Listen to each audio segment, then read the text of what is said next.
디모데후서 2장 23절에서 26절 같이 읽습니다. 어리석고 무식한 변론을 버리라. 이에서 다툼이 나는 줄 알미라. 주의 종은 마땅히 다투지 아니하고 모든 사람에 대하여 온유하며 가르치기를 잘하며 참으며 거역하는 자를 온유함으로 훈계할지니 혹 하나님이 그들에게 회개함을 주사 진리를 알게 하실까 하며 그들로 깨어 마귀의 올무에서 벗어나 하나님께 사로잡힌 바 되어 그 뜻을 따르게 하실까 함이라. 아멘. 어리석고 무식한 변론을 버리라 했습니다. 어리석다는 것은 어린아이와 같이 판단력, 분별력, 실행력을 가지지 못한 그런 상태를 가르쳐서 어리석다 이렇게 말을 합니다. 분별을 할 줄 모르고 판단할 줄 모르고 제대로 실행할 줄 모르면서 이제 말만 하면 거기서는 어려움이 생깁니다. 무식하다는 것은 마땅히 알아야 될 것을 알지 못하고 제대로 알지 못하는 상태에서 하는 변론을 버려라. 이 변론이라는 것은 토론하고 논쟁하는 것입니다. 토론과 논쟁. 우리가 토론과 논쟁이 필요할 때가 많이 있습니다. 근데 문제는 이제 우리가 내가 보기에 내가 알기에 또 내가 믿기에 맞는 것에 대해서 옳다는 것에 대해서 다른 사람들에게 어필할 수 있습니다. 또 어떤 때는 그렇게 해야만 되기도 합니다. 그런데 왜 여기 어리석고 무식한 변론을 버리라고 하냐? 내가 옳다고 믿는 것, 이게 맞다고 믿는 그것이 진짜 객관적으로 맞으냐? 그것은 그렇지 못할 가능성이 많은 게 우리들입니다. 우리가 어떤 걸 보아도 어느 자리에서 보았느냐에 따라서 보이는 게 다른 겁니다. 어느 입장에서 듣느냐에 따라서 들리는 게 다른 겁니다. 그래서 우리는 늘 뉴스를 접하면 어떤 뉴스 사건이 있고 그러면 거기에 대하여 각 당에서 논평을 하면 그 논평이 어떻게 달라도 이렇게 다르지 싶은 그런 그 논평을 하는 것을 우리가 듣게 됩니다. 동일한 사건, 동일한 상황에 대해서 서 있는 입장, 자기가 가지고 있는 또는 지식, 자기가 가지고 있는 여러 가지 경험에 의해서 보이는 게 다르고 들리는 게 다르고 맞다고 생각하는 게 다른 그것이 우리 인생입니다. 그렇기 때문에 우리는 항상 내가 본 게 맞고 네가 본 거 틀리고 내가 들은 게 맞고 네가 들은 것은 틀려 하는 그런 마음을 가지고 말을 하게 되면 그것은 문제가 많습니다. 우리가 객관으로 주어진 진리인 하나님의 말씀에 대해서는 우리는 그야말로 오직 아멘 해야 됩니다. 그러나 성경이 말하고 있지 않는 것에 대해서는 나와 다른 말을 하는 사람에 대해서도 네 입장에서는 네가 보기에는 네가 아는 바에 의해서는 그렇게 말할 수도 있고 느낄 수도 있고 생각할 수도 있겠구나 하는 그런 여지를 두고 우리가 말도 하고 뭔가를 해야지. 무조건 나는 맞고 넌 틀렸어. 나는 맞고 넌 틀렸어. 이렇게 나는 옳고 너는 틀렸어 하는 이런 그 마음을 가지고 사람과 더불어 말하는 것을 가르쳐서 여기 변론이라 이렇게 말을 합니다. 그러면 이 변론은 나중에 결론이 뭘 만들어내냐 하면 다툼을 만들어낸다. 다툼. 왜 변론이 말로 주고받는 데에서 왜 다툼까지 나아가냐? 다툼이라는 것은 서로 갈등하고 서로 멀리하고 불화하고 더 나아가 이제는 상대방을 거절하고 더 나아가 상대방을 대적하여 공격하는 이런 모든 것을 가르쳐서 다툼이라 이렇게 말을 합니다. 왜 서로 주고받은 서로 옳다고 하는 말을 했는데 왜 그 다음에 다툼으로 이어지냐 하면 보통 사람들이 그냥 자기 생각과 자기 의견, 자기 느낌, 자기가 생각하는 걸 말하면 그걸로는 다툼이 일어나지 않고 문제는 태도와 자세가 나만 맞고 너는 틀렸고 나는 기고 너는 아니고 하는 이런 태도와 자세와 말투를 가지고 하면 상대방이 뭐가 다칩니까? 감정이 다칩니다. 감정.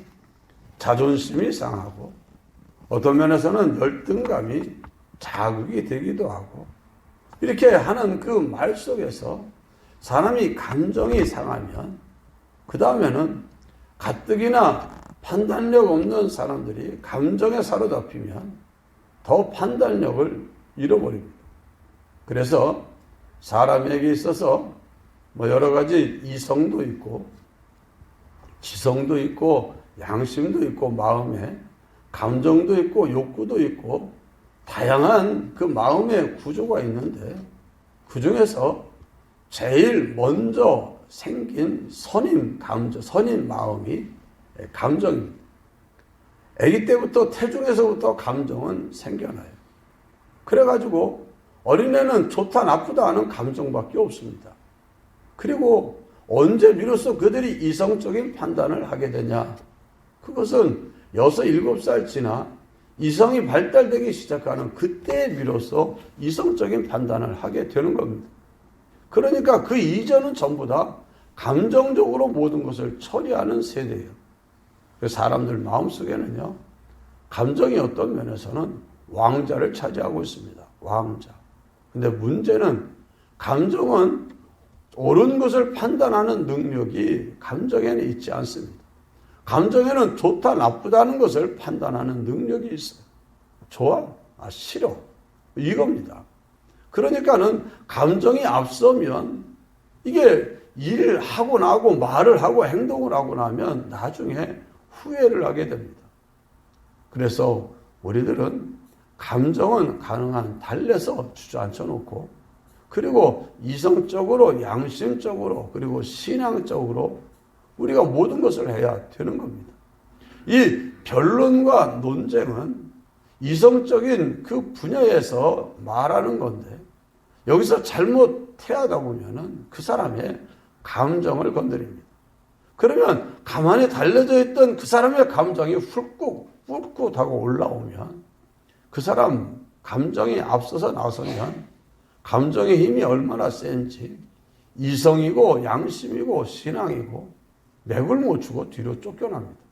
그리고 나서 감정적으로 말하고 행동하고 모든 걸 다 해버려요.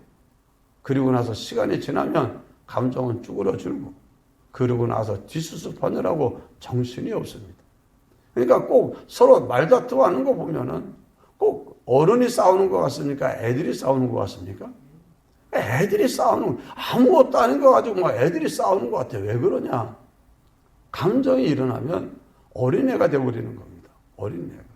그래서 여기 다툼이 나는 이유가 뭐냐 하면 감정을 건들면 안 된다는 겁니다. 그래서 주님은 마태복음 5장 37절에 옳은 것은 옳다 하고 아닌 것은 아니라 해라. 여기서 지나치지 말아라. 지나가는 것은 악으로 쫓아난다. 악이 뭡니까? 자기 좋게 하자고 억지로 강제로 하는 것이다. 그냥 사람들 중에는 옳은 말을 해도 듣고 따라올 수 있는 단계가 되어 있는 사람이 있고 아직 안 되는 사람도 있는 겁니다. 안 되는 사람도. 제가 어떤 권사님을 한 분 만났는데 그분이 하는 말이 자기가 초신자 때 처음 교회를 갔는데 이제 예수를 잘 믿어보겠다고 마음 먹고 갔는데 진짜 조금 있다가 이런저런 이야기 하더니만은 자기한테 신앙생활 안내한다고 하는 분이 가더니만 헌금봉투를 종류별로 갖고 와가지고 하나님께 축복받고 신앙생활 하려면 헌금생활을 잘해야 된다고 헌금 봉투를 종류별로 갖다 주더래요.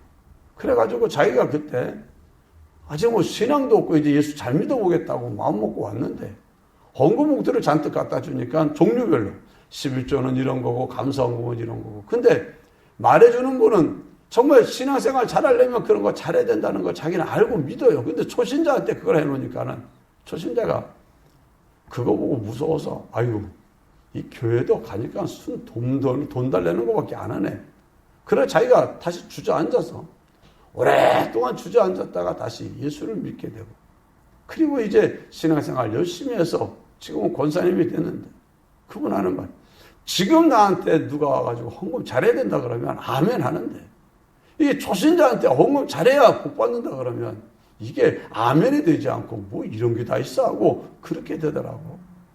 여러분, 우리가 각 사람에게 옳은 것을 말하고 저런 것을 해도 그냥 정말 지혜롭게 해야 되고 무엇보다 그 사람의 감정을 건드는 일을 하면 안 되는 거예요.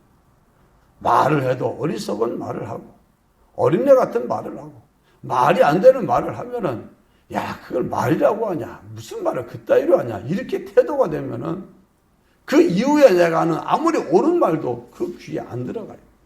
그래서 네 생각엔 그런가 보지, 네가 보기엔 그런가 보지, 네 입장에선 그럴 수도 있어. 한번 나도 네 입장을 내가 이해해 보려고 애를 써볼게. 그렇게 그 사람을 무시하지 않고 그 사람이 한 말을 무시하지 않고 그러면서 존중하면서, 그런데 내 생각은 이렇거든, 한번 잘 생각을 해봐. 내가 이 말하는 건 널 위해서 너한테 유익되다고 생각해서 하는 말이니까 한번 지금은 안 받아들여지도 좀 한번 생각해봐. 그러면은 알았어요 하고 생각을 하지만 기분 나쁘게 하면은 아무리 옳은 말을 해도 옳은 말이 들리지를 않는 거예요. 그래서 어리석고 무식한 본론은 뭐냐 하면 거기에다가 상대방을 나만 옳고 너는 틀렸어 하는 그런 태도와 자세를 가지고 해버리면 감정이 상하고, 감정이 상하면 아무리 옳은 말도 들리지도 않고 오히려 더 갈등이 더 격화돼 가지고 나중에는 수습하기 어려운 정도까지 나아가게 되는 겁니다. 그래서 24절에 주의 종은 마땅히 다투지 아니하고, 주님의 종은 저 같은 목회자를 주의 종이라 하기도 하고, 또 저만입니까? 우리가 다 주님의 피에 팔려 주님의 일을 하는 주님의 일꾼이지. 주의 종이 무슨 일을 합니까? 주님을 영화롭게 하고 기쁘시게 하는 일을 하는 게 주님의 사람이 할 일이. 사람들이 주님의 일이 뭐냐? 주님의 일은 사람들을, 영혼을 구원해서 그 사람을 온전함에 이르도록 이끌어주는 게, 그게 주의 사람, 주의 종이 하는 일입니다. 그런데요, 기분 나쁘게 해버리면은 그 일이 됩니까? 안 됩니까? 내가 기분 나쁘게 하면은요, 그 사람은 내 말 듣고는 뭐 합니까? 나만 욕합니까? 내가 믿는 주님까지 욕해버려요. 내가 그 사람을 무시하고 함부로 하면은요, 그 사람은 마음이 상해가지고 나오는 대로 막 내뱉으면 지가 무슨 목사라고. 목사면 목사야. 뭐 무슨 말을 그따위로 해. 사람을 무시하고 말이지. 이런 태도와 자세로 말 나오면 영광은커녕 뭐가 되어버립니까? 영광을 가리게 되고, 저 사람 자기밖에 몰라. 그리고 얼마나 사람을 무시하는지, 사람이 말하다 보면 좀 실수할 수도 있고 모르는 것도 있는 거지 그딴 것도 모른다고 이런 태도로 말하는데, 나 다시는 그 사람하고 말 섞고 싶지 않아. 여러분, 사람의 마음이 그렇게 가는 거예요. 그러니까 그 사람을 붙들고 일으켜서 온전한 대로 세워주려면 그렇게 하면 안 된다. 그래서 주의 종은 마땅히 다투지 않는다. 다투는 게 뭡니까? 내 말을 폭력적으로 사용하지 않는다는 거예요. 강제, 강압, 상대방을 무시하면서 이렇게 상대방을 아프게 하는 그런 언행을 하면 안 된다. 안 된다. 다투지 않는. 상대방이 시비를 걸으면 어떡합니까? 그러면 온유한 마음으로 받아줘라. 전에도 말했다시피 제가 온유를 처음 배울 때 저 가르치는 목사님이, 온유는 새로 막 솜털집에서 솜 틀어온 이불솜과 같다. 그래서 빼주간 걸 푹 찔러도 푹 들어갔다가 다시 쑥 내놓는 그런 거와 같다. 이렇게 제가 어릴 때 온유를 설교하시는 설교를 제가 들은 적이 있어요. 그런 겁니다. 상대방이 삐적하게 뭐가 나서 날 막 해대도 그러냐고. 속이 많이 상한가 보라고. 얼마나 힘들게 했냐고. 그럴 수도 있다고. 이러면서 상담해야 하는 걸, 이거 무슨 이 태도가 이게 뭐야? 이런 게 아니라, 얼마나 힘들겠냐고 이러면서 받아주면 스르르 이 감정이라는 건요. 자기를 인정하고 수용해 주면은 힘을 잃어요. 그냥 쑥 가라앉습니다. 마치 길가에 세우는 그 바람 불어서 세우는 간판이 바람이 들어오면 빵빵 해가지고 있다가도 그거는 눌러도 눌리지도 않아요. 근데 전기 빼면 푹 주저앉는 것처럼 감정은 자기를 알아주고 인정해주고 이해해주면은요. 됐어 그러면. 그럼 그냥 쭉 가라앉는 거예요. 존중해주면. 왜? 감정이라는 게 자기를 무시하기 때문에 일어난 감정이기 때문에 자기를 존중해주면 그건 가라앉는 거예요. 그래서 감정을 가라앉혀야 그 다음에 뭐가 되는 겁니까? 다음 단계가 되는 겁니다. 그래서 모든 사람에 대해서 뭐하라? 온유해라. 온유. 온유하는 게 뭡니까? 부드럽고 친절하는 거예요. 사람을 보면 웃어줄 줄 알고. 내가 기분 나빠도 주위의 사람은 주위의 종은 기분 나쁘다고 인사 푹푹 쓰고 돌아다니고 툴툴거리고 나한테 인사해도 인사도 안 받고 이러면 안 되는 거예요. 안 돼. 우리 주님의 일을 하는 사람들은 자기 감정을 정과 욕을 십자가에 못 박아야지. 그래야 되지. 감정이 나서서 막 씩씩대 버리면 거기서 무슨 주님의 일이 이루어지겠습니까? 그러니까는 주님의 종은 모든 사람에 대해서 온유해라. 모든 사람 속에는 내 마음에 드는 사람도 있고 안 드는 사람도 있고 내 스타일도 있고 안 스타일도 있고 또 심지어 나를 못되게 구는 그런 사람도 있을 수 있는 거예요. 어떤 사람을 대하든지 온유하게 그를 대해라. 부드럽고 친절하게 대해라. 그러면 적어도 뭐는 상하지 않습니까? 온유하고 친절한 사람 앞에 감정은 상하지 않아요. 열받았다 가다가도 그 사람이 씩 웃어주고 나면 아이고 그냥 관두자 이렇게 되는 거예요. 근데 웃어주고 그래요? 아이고 속상했겠네. 내가 모르고 그래서 미안해요. 어떡하지? 이렇게 얘기하면 속상해서 열받다가도 그냥 쑥 가라앉는데 뭘 그까짓 거 가지고 그래? 이러면 그때는 이제 막 불에다가 기름을 지르는 거예요. 얼마나 많은 주님의 일을 하는 사람들이 주님의 일을 해서 하나님께 영광을 돌려야 되는데 영광을 안 돌리고 주님의 이름에 욕이 돌아가고 사람의 구원에 유익을 줘야 되는데 그렇지 못한 일들이 얼마나 많은지 몰라요. 그래서 저는 벌써 목회자로 지내온 지가 오래된 게 이 30몇 년 벌써 87년부터 시작했으니까 87년에 단독 목회 시작했으니까 벌써 그럼 몇 년입니까?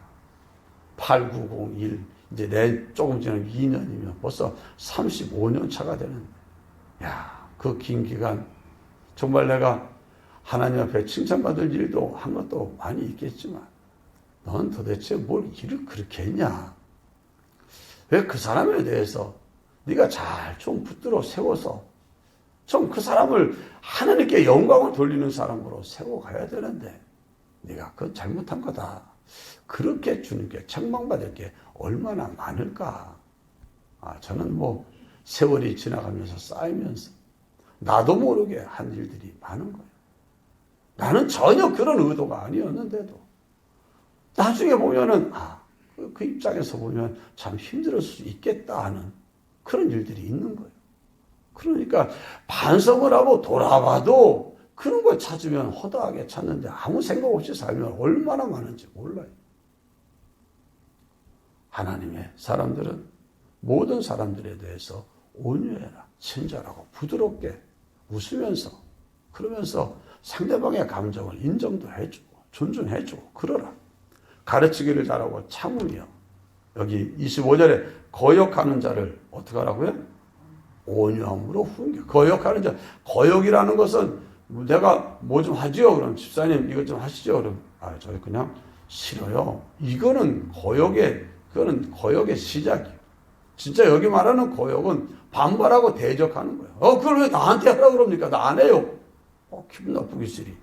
이렇게 대하는 태도가 거역하는 거예요.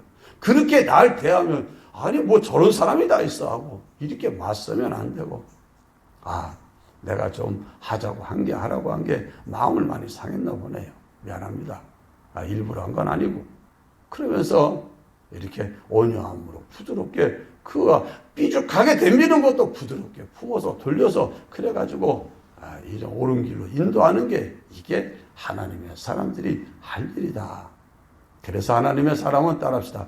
그리스도 예수의 사람은 정과 욕을 십자가에 못 박았느니라.